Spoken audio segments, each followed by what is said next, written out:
O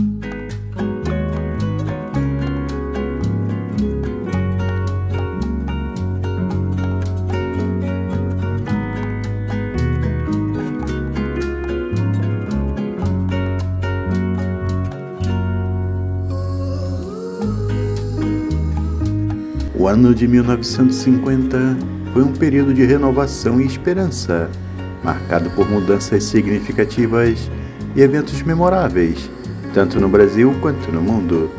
Vamos embarcar em uma viagem nostálgica e feliz, relembrando os momentos mais marcantes desse ano que ficou na história. Em 1950, o Brasil vivia um clima de otimismo e crescimento. O presidente Eurico Gaspar Dutra estava no final de seu mandato e Getúlio Vargas retornava ao poder, eleito democraticamente após o período de ditadura que ele mesmo havia instaurado nos anos 30 e 40. A economia brasileira começava a se diversificar, com investimentos em infraestrutura e na industrialização. A produção agrícola também crescia, consolidando o Brasil como um importante produtor de café, algodão e cacau. Um exemplo prático era o planejamento da construção da hidrelétrica de Paulo Afonso, que começaria em breve. Era uma promessa de energia abundante para impulsionar o crescimento industrial do país. Essa obra monumental simbolizava o desejo de modernização e progresso. A década de 50 foi um período dourado para a cultura brasileira.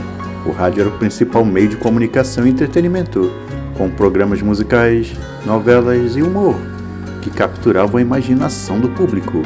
O cinema nacional também vivia um grande momento, com produções que atraíam multidões aos cinemas. A década de 50 também foi a era de ouro para o cinema e a música no mundo. Em Hollywood, surgiram grandes clássicos do cinema, e estrelas como Marilyn Monroe, Humphrey Bogart brilhavam nas telas. Na música, o rock and roll começava a emergir. Estava prestes a revolucionar o cenário musical. Voltando a falar dos filmes nacionais, os primeiros longa-metragens realizados no Brasil copiavam a estética do cinema americano. Um dos exemplos são dos estúdios da Vera Cruz, inaugurados em 1949, em cujos filmes encontramos a estética hollywoodiana. Em 1950, surgia a primeira emissora de televisão no país, a TV Tupi, fazendo com que alguns atores do cinema migrassem para a TV. Alguns anos depois, em 54, as dificuldades de distribuição e as dívidas acabaram levando a Vera Cruz à falência.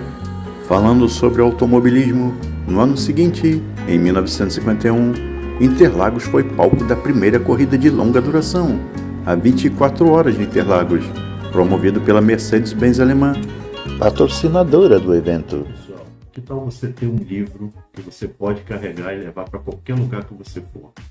Esse livro fique dentro do seu celular. Já pensou? E se eu disser que esse livro, baseado no vídeo que você mais gosta? Sensacional, né? Então, ele já existe. Está disponível aqui no link na descrição abaixo. Basta clicar. Está por um precinho de apenas R$10. Não perca. Aproveite já. Como diria aquela velha canção, nada do que foi será de novo do jeito que já foi um dia. Tudo passa, tudo sempre passará. Entretanto, relembrar aqueles hábitos e costumes de tempos há muito esquecidos nos faz refletir e lembrar da diferença dos tempos atuais e como podemos estar melhorando e recuperando hábitos saudáveis que haviam naqueles tempos. É sobre essa reflexão que chamamos a atenção dos amigos para este vídeo de hoje, onde vamos relembrar o ano de 1950.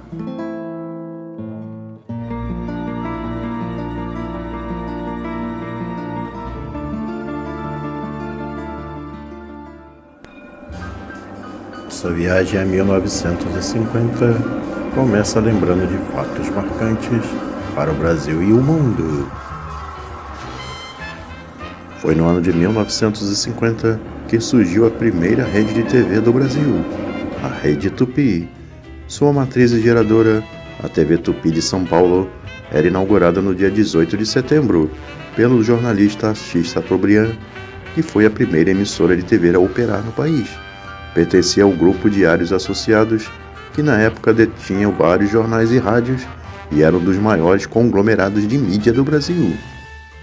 No dia 6 de janeiro, o governo britânico reconhecia a República Popular da China, nova nação que 3 meses antes havia sido proclamada pelo líder comunista Mao Zedong, originando uma crise diplomática com os Estados Unidos, que apoiavam os nacionalistas. No dia 1º de janeiro, era fundada a UEFA, União da Europeia de Futebol, órgão administrativo e de controle do futebol europeu. O dinamarquês Ebbe Schwartz foi o seu primeiro presidente. No dia 24 de junho, tinha início no Brasil a 4ª Copa do Mundo de Futebol, organizada pela FIFA, no qual participaram 13 equipes. O Brasil, infelizmente, perdeu para o Uruguai na final. Do ponto de vista cultural e do imaginário social, acreditava-se nos anos 50 que o Brasil estava a caminho de se tornar uma nação moderna, principalmente ao adotar um padrão de vida, ao mesmo tempo muito diferente da vida rural e muito próximo do modelo capitalista dos Estados Unidos. No cotidiano, as donas de casa estavam presentes toda sorte de aparelhos modernos, como liquidificador, batedeira, fogão a gás, televisores, enceradeiras, sem contar os produtos industrializados como alimentos, bebidas e artigos de higiene pessoal. A prosperidade econômica experimentada por muitos países durante a década de 50 foi de natureza semelhante à que foi experimentada na década de 20 e também que ocorreu anos depois em 1990. Cada período de prosperidade foi resultado de uma mudança de paradigma nos assuntos globais. As mudanças na década de 50, por exemplo, ocorreram em parte como resultado da conclusão da Segunda Guerra Mundial. A Guerra da Coreia, que durou do dia 25 de junho de 50 até a assinatura do Acordo de Armistício em 27 de julho de 53, começou como uma guerra civil dentro da Coreia. Quando começou, a Coreia do Norte e a do Sul existiam como governos provisórios e competiam pelo controle sobre a Península Coreana, devido à divisão da Coreia por poderes externos. Embora originalmente uma guerra civil, ela rapidamente se escalou em uma guerra envolvendo as superpotências rivais, União Soviética, que representava a Coreia do Norte, e os Estados Unidos, a Coreia do Sul. Os anos 50 são considerados por muitos como a era de ouro da televisão. As vendas de televisores aumentaram enormemente em 1950. 4,4 milhões de famílias americanas tinham aparelho televisor. Os americanos devotavam a maior parte de seu tempo livre para ver canais de televisão. Enquanto isso, no Brasil, era o rádio que dominava a preferência nacional. A década de 50 ficou marcada pela acirrada competição pelo título de Rainha do Rádio, que envolveu em disputas memoráveis cantoras como Emilinha Borba, Marlene, Ângela Maria. Nessa década, os programas de auditório da emissora tornaram-se tão concorridos que era cobrado ingresso até para assistir programas em pé. Outra disputa musical que marcou época, sobretudo no Rio de Janeiro, tendo a Rádio Nacional como centro, era da divulgação de marchas de sambas carnavalescos, dos quais um dos destaques foi o cantor e compositor Blackout, sempre presente aos programas de auditório da rádio. Dia 29 de março, a RCA, Radio Corporation of America, lança um tubo de televisão colorido, totalmente eletrônico. Era o nascimento da TV a cores. Getúlio Vargas, candidato do PTB, Partido Trabalhista Brasileiro, é eleito para a presidência da República, com quase 50% dos votos, no dia 3 de outubro. E agora vamos falar sobre os automóveis. Nesse período, a indústria automobilística ainda estava longe de começar suas operações no Brasil. Os carros que aqui existiam eram oriundos dos Estados Unidos e da Europa. Vamos conhecer alguns destes modelos que rodavam aqui em 1950.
Agradecemos aos gentis amigos que assistiram até aqui nosso vídeo.